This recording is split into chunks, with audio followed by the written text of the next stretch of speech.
Welcome to Better Fishing with Two Bald Biologists, a podcast from the North Carolina Wildlife Resources Commission. We're your hosts, Corey Oakley and Ben Ricks, two bald guys who happen to be fish biologists and avid fishermen. We hope the information that you learn in this podcast will help you think like a fish and become better fishermen. Well, welcome back, guys, to another edition of Better Fishing with Two Bald Biologists. Ben, how's it going? It's good. It's good. I'm excited about this one. Yeah, this one is right in my wheelhouse. Mm-hmm. You know, I enjoy this type of fishing and this animal, so glad we're doing this. And so today we have a special guest with us, Powell Wheeler. Powell, how are you doing? I'm doing great. Glad to be here. Tell us a little bit about yourself. Okay. I am one of two fisheries biologists in District 9. And District 9 is everything north, south, and west of Asheville, is how I like to tell it to people. And it's a really cool district. It has everything. We have stripers, we have walleye, we've got yellow perch that we're going to talk about, smallmouth bass, largemouth bass, half the stock trout, and it just really keeps me on my toes. Did you hear that? Half the stock trout. He just threw that in there. Just half. Come to D9 if you want to catch trout, is what he's saying. He has none of the foothills. He has none of the foothills. No. Yeah. All of the mountain, none of the foothill. Yeah. And so, as Powell said, we're talking about yellow perch today, which is something we haven't talked about in the past. So this is new for us, but it's one of my favorite animals. So Let me set y'all up for this. Let me tell you a story about how this came to be. You guys have heard Powell before. We had him on last year when we did Hiwassee stripers. We even talked about Hiwassee walleyes, which we'll get more to down the road, and how we didn't catch one a year ago. But so I wake up at, I don't know, it was sometime in January. And I've been awake ever since, it seemed, to go on this trip. And yeah, it was the wee hours of the morning. I made breakfast for my family, got them out the door, and I headed off to the mountains. I picked Corey up. We got to Asheville. we were still heading to the mountains. 3 or 4 more hours. And Seemed that way. It wasn't quite that long. so it took all of a day to get there. It did for From you. New Bern, North Carolina. It did. It did take all of a day to get there. And I mean, again, I've said this before on this podcast, and I mean it, like tip of the cap to the North Carolina DOT, because who knew they made as many roads as they have? Because I've seen all of them during this voyage.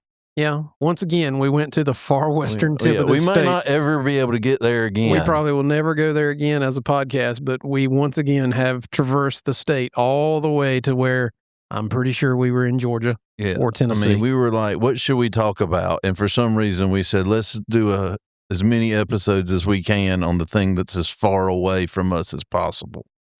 And we did it. And it's been a huge success. But yeah, so we drove like for 17 years or so, and we got there, and the next morning, I'm already exhausted. The trip has not even started yet, and I'm exhausted, and we wake up at 4:30. the wee hours, and we head to the lake, and we get there, and we got Don, a retired enforcement guy who's now a guide, knows the area really well. He tells us all the secrets, and he's like, y'all go for it. And we went for it. And we went for it, and it took us, and we went for about most of the day, And we did this. and we caught 0 fish. We just kind of looked up at the sun and was like, this is nice. 0 fish. Monday was pretty rough. It was tough. Monday was pretty rough. And at the end of the first day, Corey and I actually found a few fish, we did. blind hog and Blind all. hog and all. But we actually found a few fish, and we caught some. And thankfully, after that, we kind of got the ball rolling on it. Yeah. But yeah, we drove, and we drove, and we drove, and we drove, and we drove. I think they got the point. Yeah, it's a long ways. Yeah. Yeah, so the area of the state we're talking about is at the very southwestern corner. It's when we were doing yellow perch, we were on Lake Appalachia, which it's the last reservoir in the state before you get to Tennessee. That's correct. I mean, you guys drove all the way to Murphy and then drove another 45 minutes. I mean, to drive. Yeah. So when they say Murphy to Manteo is the state, that's a lie, by the way, because there's another hour of the state on the other side of Murphy, and there's at least another hour of the state on the other side of Manteo. So anyway, I digress. I mean, Appalachia Dam is so close to Tennessee, you can hit a golf ball off the dam into Tennessee.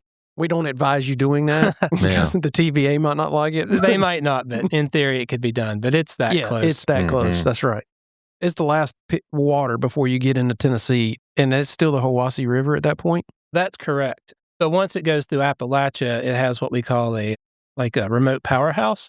So it's basically dry below the dam, and everything just goes through like a 10-foot diameter pipe to the powerhouse into Tennessee. Oh, okay. So it's almost like not only does North Carolina stop, but the water pretty much stops too at that point.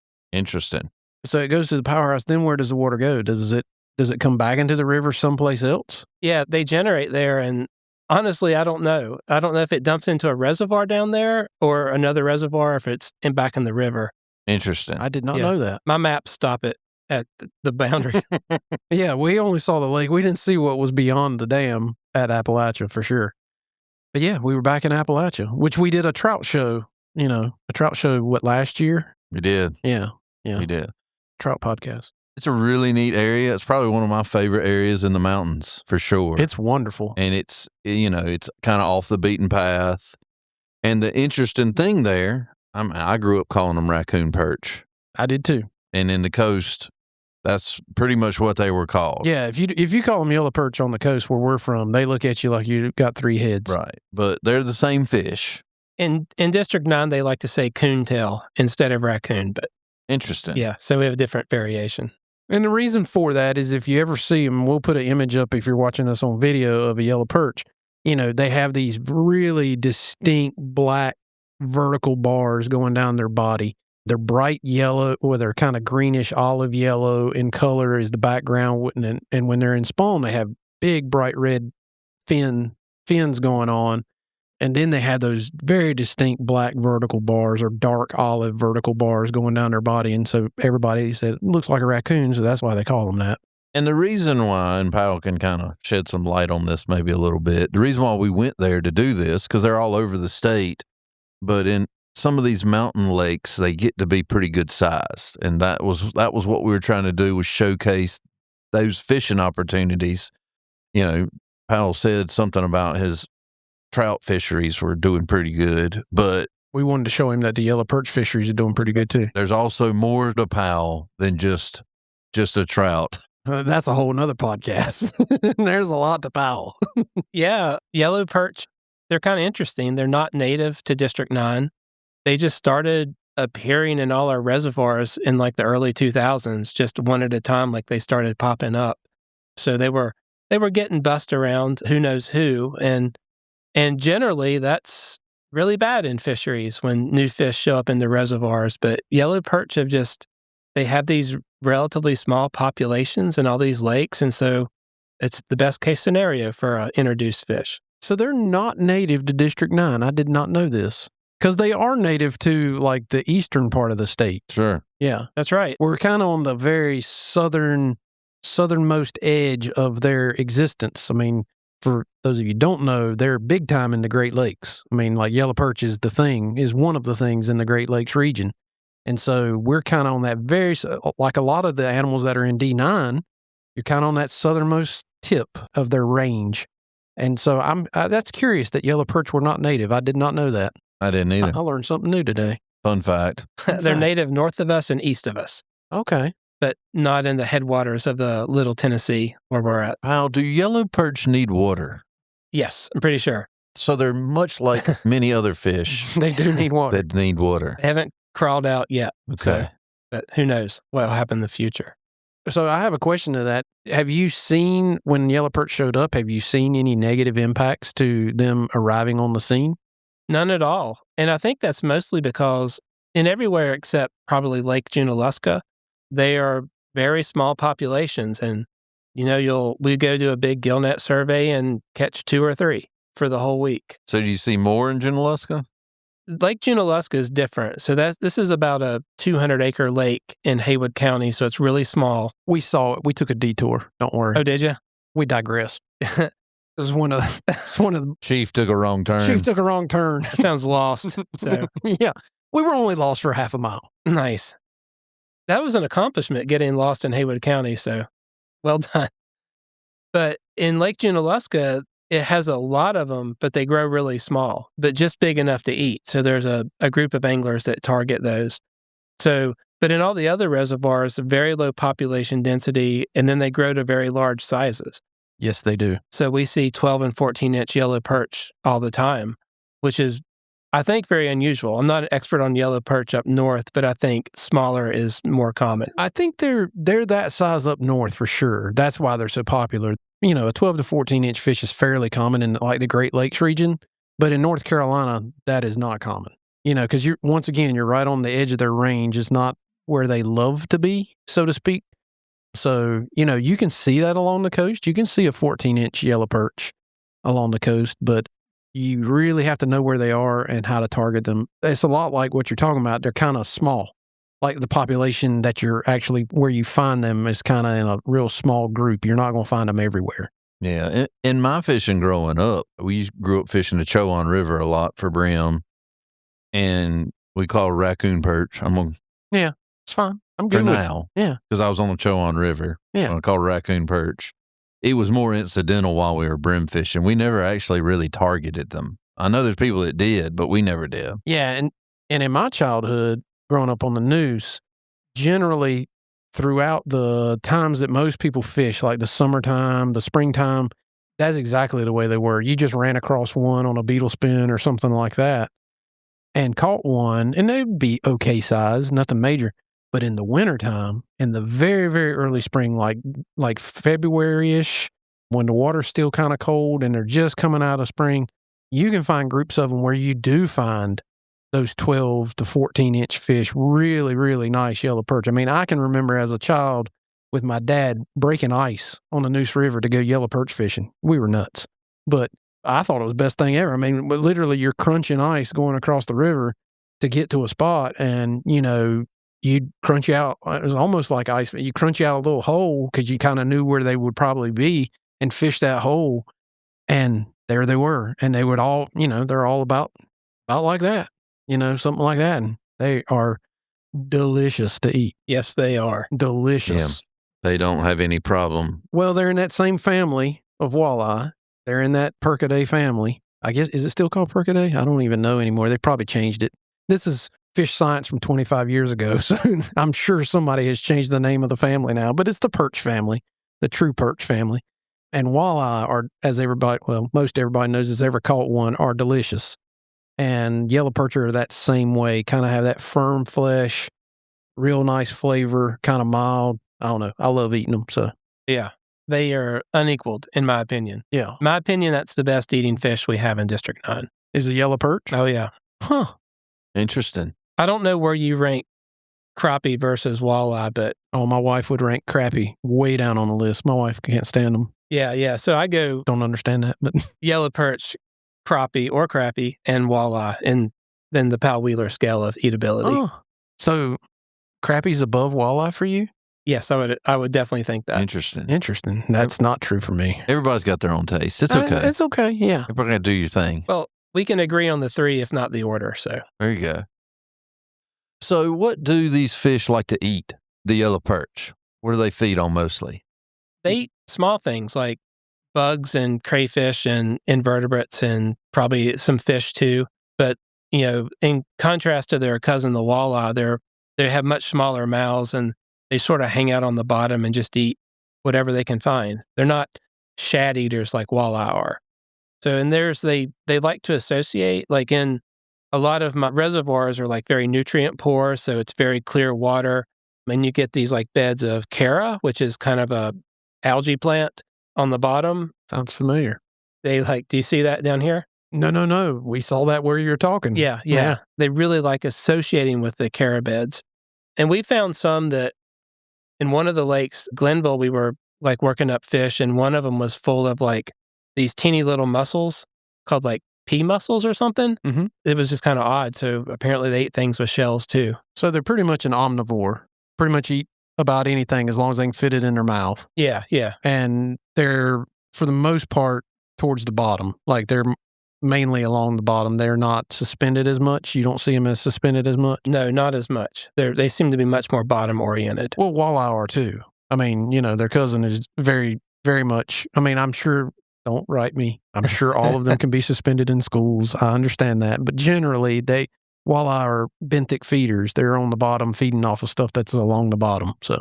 Yeah, you might get some mail from some walleye fishermen about that. I'm sure. Whatever. Oh, they get fired up. They'll be anywhere. Send in it the to water. Ben Ricks, not to Corey. Two bald biologists at ncwildlife.gov. We'd love to hear from you. Yes. I will forward all of your critiques directly to the chief. Yeah. Be like, the guy that said they're not suspended is an idiot. Duly noted. Yeah. Except when they are. Yeah. Yeah. So, but no, that was one of I'm glad you brought that up because they may suspend on occasion, but they're almost always associated with weeds. If they're not on weeds, it's because they're going from one patch of weeds to the next patch of weeds. In my recollection, I don't know if I've ever caught one just wide open. I'm sure it's happened, but they are structure. Yes. I wouldn't necessarily call it weeds. I would call it structure. They are definitely associated with structure because, I mean, me growing up, I caught them on the train trestle at New Bern. That's where they were. There's not a lot of weeds there, or at least there weren't at the time, but they were on those pylons, so. They definitely seem to like weeds or structure or treetop or something like that. And they're definitely in groups. Right. Generally, when a lot of times they're together in fairly big schools. Especially in the early spring when they're trying to spawn. In fact, if you're around them in the spring when they're spawning, generally you're around all of them almost, like if you're in the zone where they are, that's where they are. And they're not going to be anywhere else because they get in big groups when they spawn. So, and we were on the tail end of that when we fished at Appalachia, I think. So, but they still were in groups because there was this one spot when we finally found them where we were able to just kind of chip away at them a little bit. Yeah. Just stay there. Yeah. The thing you talked about, the grass, that's exactly where they were in Appalachia. They were on top of a weed bed of some kind. I don't know if it was Cara per se, but it was some kind of weed. I didn't look at the weed. You know how you know it's Cara? How, Ben? You smell it. Well, yeah. It smells like it should go in spaghetti sauce. It's like this garlicky. Yeah. Anyway, it's former life, fish nerd out. I thought you were going to tell me something completely different to throw me for a loop, but yes, I knew it smelled like garlic. Sorry. Sometimes you bring stuff up just to see if I'm just going to fall for your trap. So I'm a little nervous sometimes. Just be honest with you. That is true. Yeah. You'll open the door and be like, wonder what idiot's going to run through the door and let me catch him. Well, in a former life, working for a different agency, I did a lot of aquatic plant work. And so we do too. It was a fun fact about Cara because I haven't seen it in North Carolina that much. It's only in the mountains that I've seen. It's in the Piedmont too. Yeah. Yeah, I saw it in District 5. Well, I mean, it's not in the coast where I did a lot of work. So, yeah, but anyway, they were on weed beds. This guy. Fun fact about plants. Yeah, fun fact about plants. I'm trying to expand. I might get on a plant podcast next. Yeah, you never know. That'll be riveting, I'm sure. But yeah, that's where they were. They were just over top of those weed beds. You'd put the bait down there and bang, you'd catch one. The one thing I would say about the fishing and our fishing experience, it kind of coming like, it's almost like if you were anywhere outside the school, you can forget it. It was like, you can just forget it. You had to be, and that school would move. It wouldn't move a lot, but it would move, that school would kind of move around. But if you were outside that school by 1.5 feet, you were not going to catch a fish. I mean, person beside you could be catching them. You're like, man, I'm doing the exact same thing. Why am I not catching them? Well, it's because you're outside the school. You had to be on that school in order to catch them. So on day one, when we first found them, at the tail end of day one, when it was starting to look like we drove it was bleak. A very long way. Yeah, there was depression in the boat. It was tough. It was tough. It was dark days. All of a sudden, the wind shifted. It got a little bit warmer. I think the fish were deeper. And because the sun started baking a bank, we started catching fish. Now, Corey had already about given up hope on catching a yellow perch. I was bluegilling. And was proceeding to whack them. And aside, Lake Appalachia has a very healthy bluegill population in it. Yes. Yes, it does. And Corey was like, maybe we're going to do us a bluegill show out here. And it was looking like it was a bluegill show for sure. I could have done a bluegill show for sure. Yeah. Well, and I was like, okay, you keep bluegilling. I'm going to keep doing what we're supposed to be doing. I'm going to keep trying. And all of a sudden he was like, oh, I got a yellow perch. And I was throwing a beetle spin. He was fishing a crickets under a bobber. Mm-hmm. We'll talk more about that rig here in a second. But all of a sudden we found this patch where all of a sudden the fish were just... We caught 6. We caught like 6 in a period of like 20 minutes. At the most. Yeah, it probably wasn't even that long. It was 6 pretty quick. Mm-hmm. We were like, hey, we're on to something. Right. And so we were like, okay, we got something. This is the beetle spin I was using. This is old school, but it was just a yellow one. And the other thing I saw was I was seeing the fish tracking in behind it. They were attracted to that spinner. They were tracking in behind it. Then Corey would throw that cricket in behind that, and it didn't take long before he'd get a bite. Yeah, the water was fairly clear. As you mentioned, Powell, the water's pretty clear, and you could see the fish following his bait, and sometimes they would hit that. I mean, sometimes he'd catch one on a beetle spin, but a lot of times it was like, oh, I'm interested, and I might tap it or whatever, but I'm not really, like, trying to be aggressive with it. But you put a bait under a bobber, and they'd be like, yeah, I'll take that. Thank you. And so the next day, we fished around. We stayed in that carra bed and tried to fish around. Finally, I said, hey, let's go back to where we caught them. Why don't we go right back to where we caught them yesterday? And this time we were actually fishing small minnows, like crappie minnows. Really small. Little small gold shiners. Yeah, little small gold shiners. And we went right back to where we were. We even saw them on the depth finder. Yep. And we could have sat there and caught. We did for a while. And they ranged in size from 6 to 7 inches up to maybe a 12 inch. We might have caught a couple 12 inchers during that period. So there was various sizes there for sure. Fun to catch. Oh yeah. And we had to use a slip bobber. Yep. Because the fish were sitting at about 10, 11 feet deep. And that was unique for me. Crickets and minnows on a slip bobber, because I never had to do that in the coast. But there's also no mountains in the coast, and it's true. The water's a lot shallower. So all of that's true. So yeah, we had a slip bobber rig. Here, I got one right here behind me, and this right here, it just slips up. It hits this knot right there. That bead hits that knot, and you can adjust that knot in my line. You can adjust that to fish at whatever depth.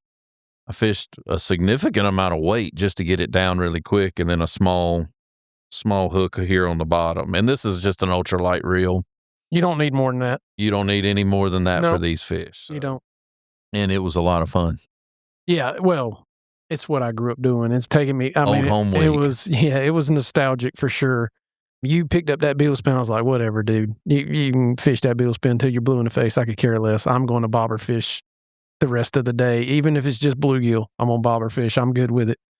And it worked out that the yellow perch would hit the bobber too, so that worked out. So, and we trolled around. We kind of slow trolled around a little bit too, just to kind of help expand our search, and that worked out. Yeah, it was helpful that we found the fish the first day, late in the day, and we were with Don, and Don's like, "Hey, they're over here on this grass bed," and Don caught them there. Yeah, but it seemed like 2 boats was too many. That's what it seemed like to me. Like if you added a boat there, one boat's going to catch him, the other boat's not, because that school just was not big enough, he was in them and he caught beautiful fish. He really caught some really nice yellow perch. The school seemed like it was about the size of like a truck.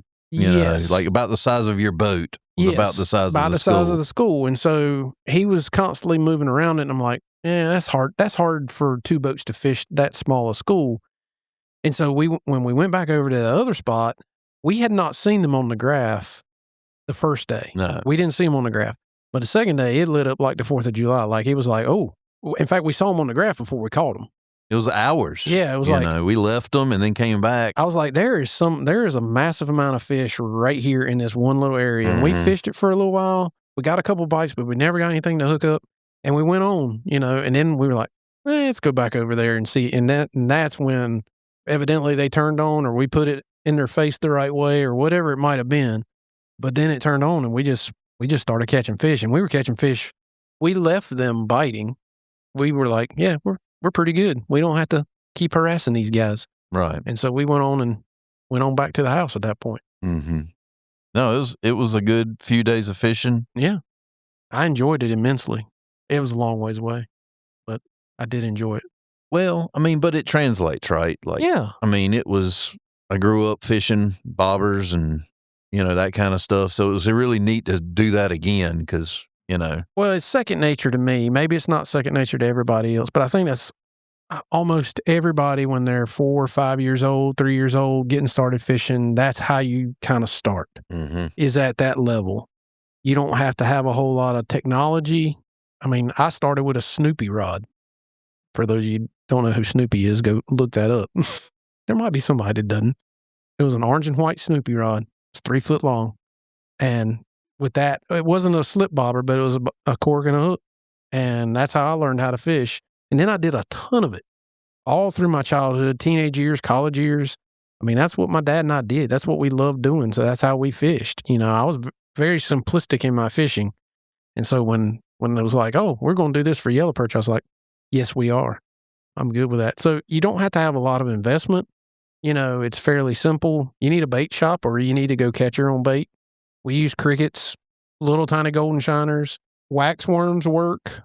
In terms, Night crawlers work. Anything like that you can put on the end of a hook works. A couple split shots, number 6 hook, a few bobbers, and a tube of crickets. In terms of return on investment in the fishing world, it's not much. That's probably your highest yield. And the truth be told, you can do that without the bobber. You could get a couple split shots in a hook, put the bait on the end of it, and throw it out there, and a yellow perch will hit that off the bottom. You don't have to. Now, take it from a cork aficionado. He did bring out some fancy corks. It's enjoyable to cork fish and watch that cork go underwater. It just is. My dad will attest to this. You will actually dream about it after you've done it. That is not a lie. You will dream about that cork going underwater after you've done it. This is a theme. I want y'all to see the cork that Corey gave me. Look at this fancy thing. It's balsa, and it's all painted, and it's a thing of beauty. Now I want to show you the cork that I brought to use. It is probably 15 years old. It looks like a beaver chewed on it, and it looks like I drug it down the hallway. And I've used a ton of corks that way. And to be honest, both will work. Both will work. That's exactly right. But he is a cork aficionado. That's kind of where I'm going. Pal, you got anything to add to this? That's an impressive cork. I've never used a cork like that. And I've never used the word cork before. I always called them bobbers. So, fun fact, again, my dog's name is Cork. There you go. So I've used a few corks if I decided to name a dog after one. That's right. But you think I'm joking about the dreaming part. We would fish, come back, eat lunch, take a nap, and you dream about that cork going underwater. Well, you stare at it long enough. Yes, it's something about you looking at that cork for that long a period of time of the day, and you're watching the cork go down, especially if you're in a high active fishery. And it's brightly colored on a kind of natural background, so it kind of burns into your... Yep. It imprints in your mind, and then you fall asleep, and when for whatever reason, when you dream, that's what you dream about. Hey, I dream about catching fish all the time, so that's not shocking. Yeah. What else do we need to know about perch or Lake Appalachia or Powell? Got anything you want to share? I'll just share that the yellow perch are fairly widespread in District 9, but they tend to show up in the smaller reservoirs that don't have the best fishing. So they're nutrient-poor reservoirs. And so they show up in Glenville and Santitla, and they're worth looking for. And I've met people that have caught them trolling too, which blows my mind, but they've shown me photos, so I believe them.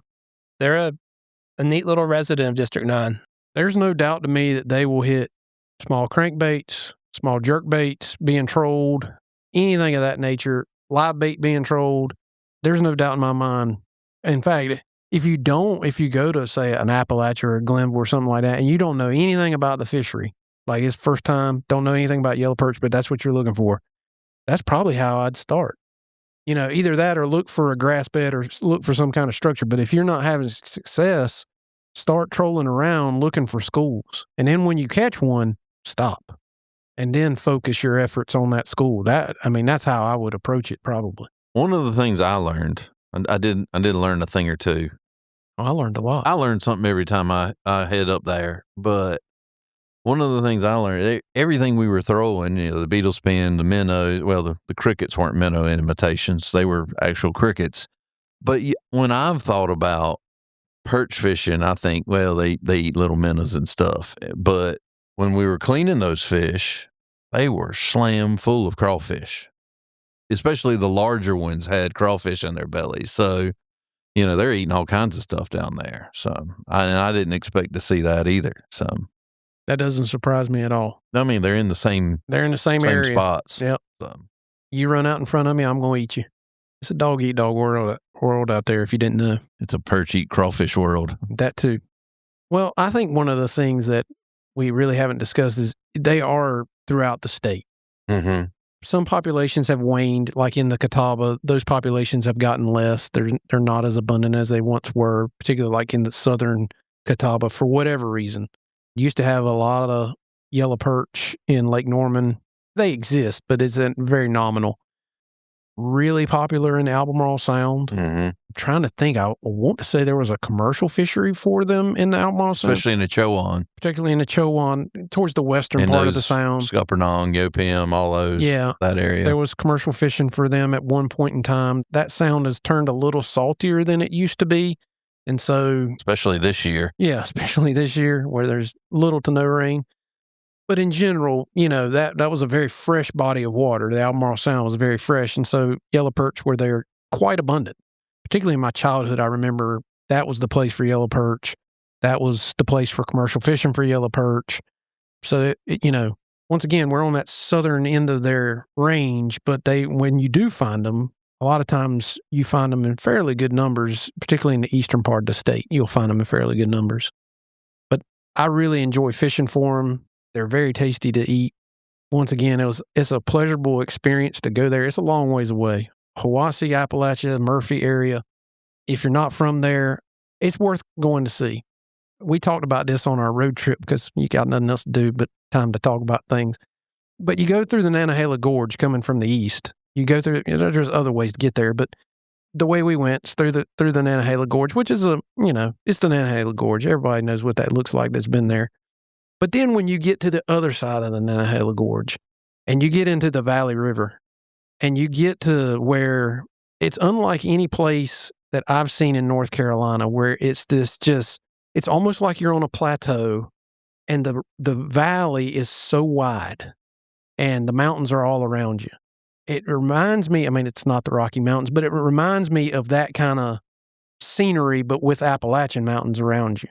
It's just this wide expanse of a valley. The river's not very big. The Valley River's, a stone's throw across, but that river has cut that valley for so long. And it's just such a different place. Like, I don't know. I'm sure there are other places, but I haven't seen that in the state of North Carolina. And you go from that tight Nantahala Gorge, high walled mountains, fast moving water, and all of a sudden, it just opens up into this massive valley. And you're like, that's super cool. Yeah.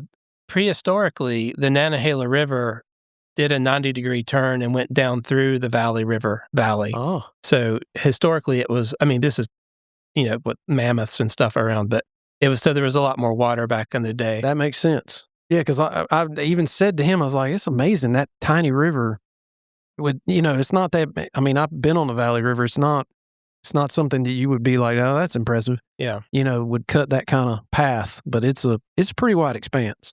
And the other thing to think about is when you go through Topton and you start coming down into the valley, you're really leaving the mountains behind you. You are. In fact, the valley flows into Hiwassee, and on the northern end of the Hiwassee, it's all mountains and Appalachians.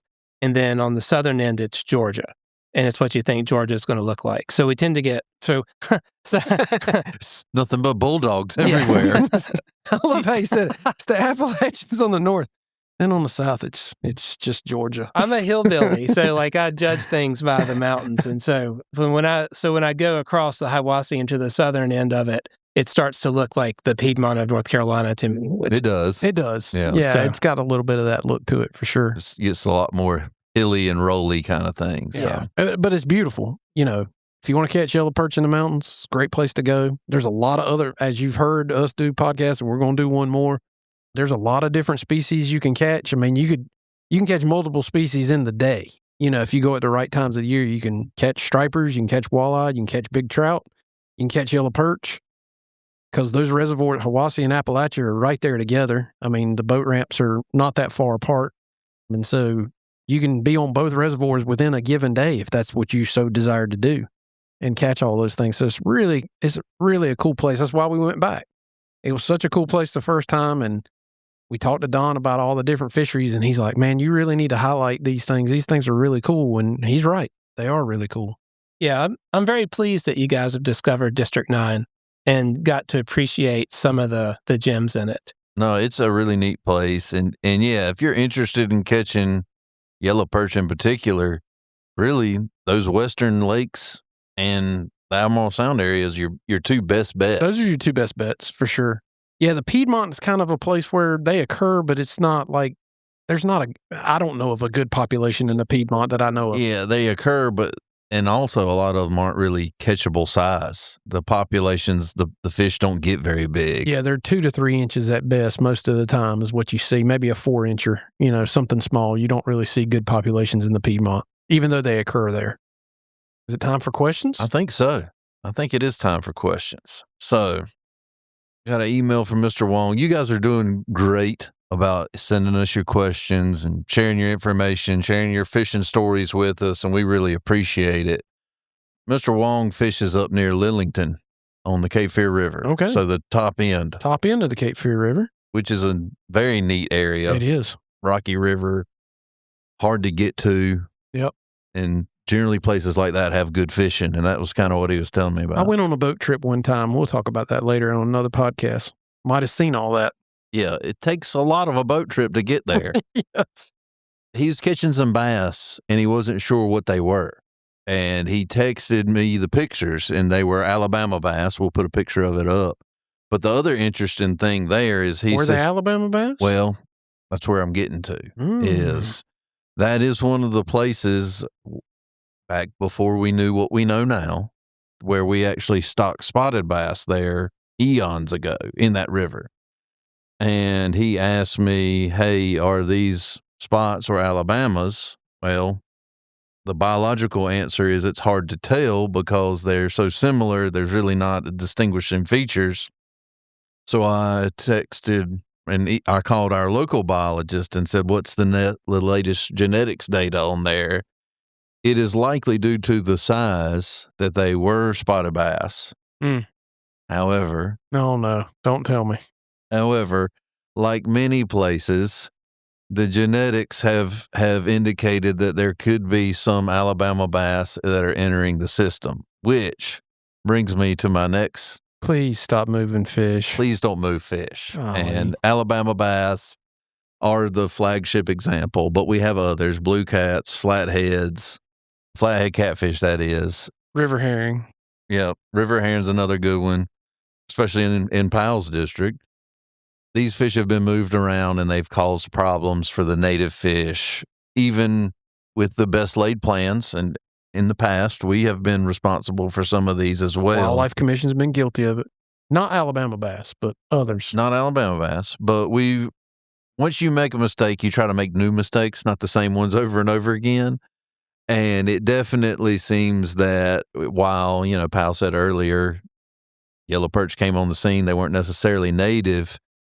A lot of times when a fish comes on the scene, it causes more problem than benefit. And this is yet another example of that. So we can't say that enough that, there's a lot going on out there, but don't move fish around. In fact, if you stock a fish into public water without a stocking permit, it is a blue light special. And, somebody with a wildlife diamond and blue lights on his truck will be happy to get your autograph on that. Yeah. So our next question is, we talked a couple podcasts ago about striped bass with Jeff and talked about the Watha hatchery. And Mr. Carson emailed me and said, "You said we aren't meeting our recovery goals." And he said, "What does that mean? Do you want me to take that, or you want to run your No. mouth for a second?" No, you go ahead. Okay, I want to. It would seem very rude of me to answer that question for you. But if you get it wrong, I'll be sure to jump in. Okay. Well, Pal, do you want to answer this question? Oh, I'm not touching that Okay, one. he's not touching this one. So it's fallen to me. We have stocked, in particular, the Cape Fear, the Noose, and the Tar for over 20 years.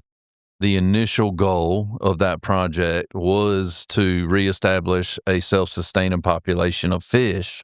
For probably not just one reason, but probably a handful of reasons, we have not been able, even if we, you'd think you would stock and you'd stock and you'd stock and you'd eventually, hopefully, build up a threshold of fish where they can biologically sustain themselves eventually. That has not happened in those systems. And basically, it seems like there's a bottleneck probably in that really early life history stage, because the fish we stock seem to do fairly well in the river. There are some adult mortality issues that we're experiencing, but the fish are spawning in the river. We get spent females. We see spawning fights. We see aggregates of fish. We've collected eggs. The egg viability seems to track with other populations of fish. And yet, through all that, we're not seeing small stripers swimming around in the river. It's a very popular fishery. We want people to catch those fish. So we have kind of made a shift in management that it is a put, grow, and take fishery. May or may not be exactly what we wanted it to be, but that's what it is. And so we're going to perpetuate that fishery by continued stocking efforts as we move into the future, but also try to really identify what is causing that bottleneck at that juvenile, really larval stage seems to be where the problem is. And so yeah, when we say we're not meeting our recovery goals, it's that the fish really is only being perpetuated by our stocking efforts. So that is the $20 answer to a $100 question. So yeah, it's good enough. And we get a lot of questions about that. So if you guys need more information, feel free to reach out to us. Last question.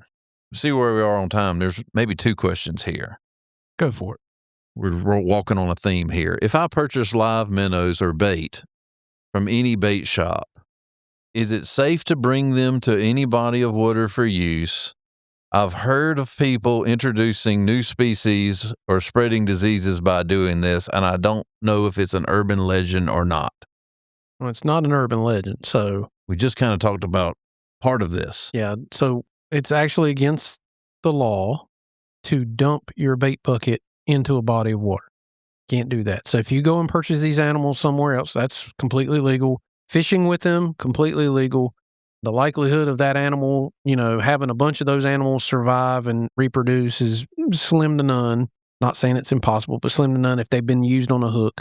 But if you dump the ones you don't use that are live, swimming around, you dump them all out in a group, more than likely you just populated that lake with those animals.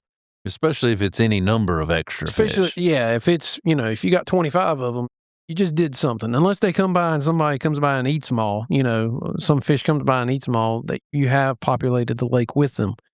I don't know who this is, but he's right. He or she is right. It's JP. Okay. Once again, he or she is right. It could be, you could be introducing disease. You could be, more than likely, though, you're creating a new population of animals in that lake. Now, if you were to use a cast net and catch those animals in the lake, and you put those animals back after being done and used, that's not illegal. It's the whole bringing them to the lake that they weren't in there to start with, and then dumping them. That is illegal. That is against the law.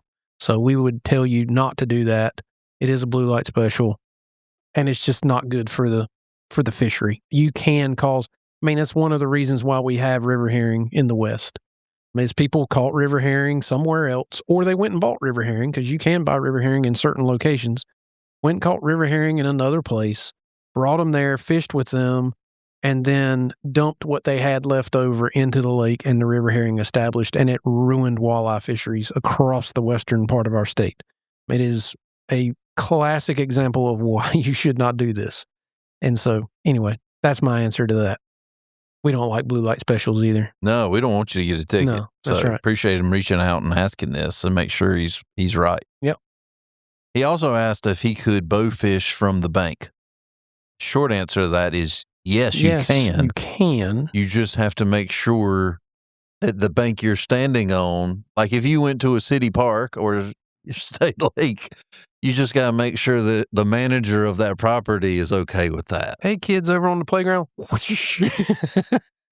But, if you were, like, say, on one of our game lands and there was a piece of water that ran through it, as long as it was a non-game fish Correct. that you were shooting, you could do that. You could do that. I do know people do that in very shallow rivers that they can walk in rocks. They'll do that. Right. Yeah, so it is doable. It's just make sure you're in a legal spot to do it. Right. And that was what I told him is it's more can you have the bow where you're at than as far as can you bow fish from the bank? Yes, as long as it's legal to have the bow there. That's right. Yeah. Okay. Who's our winner for the month? I think JP because he asked 2 questions. Oh. And we used them both, so he'll be our winner. 2 questions to get you a winner. Well, good. Yeah. Well, we've talked about yellow perch in the West, and that's been fun. I've enjoyed that. I enjoyed our trip. I thought it was excellent, and we had a good time and got everything we were supposed to get done and experience, so it was good. It was. And if you're interested in going and catch a yellow perch, head west because there's all those lakes in that general area have that opportunity. Hold some populations of them, for sure. Powell, thanks for being here once again. We enjoyed having you. Yeah, my pleasure. Thank you. All right. We'll talk to y'all next time. Thanks for listening to the North Carolina Wildlife Resources Commission's podcast, Better Fishing with Two Ball Biologists. Don't forget to subscribe and leave us a positive review and share with your friends. If you have questions, you can email us at twoballbiologists@ncwildlife.gov, or for more information, visit ncwildlife.gov. Until next time, stay safe and take somebody fishing.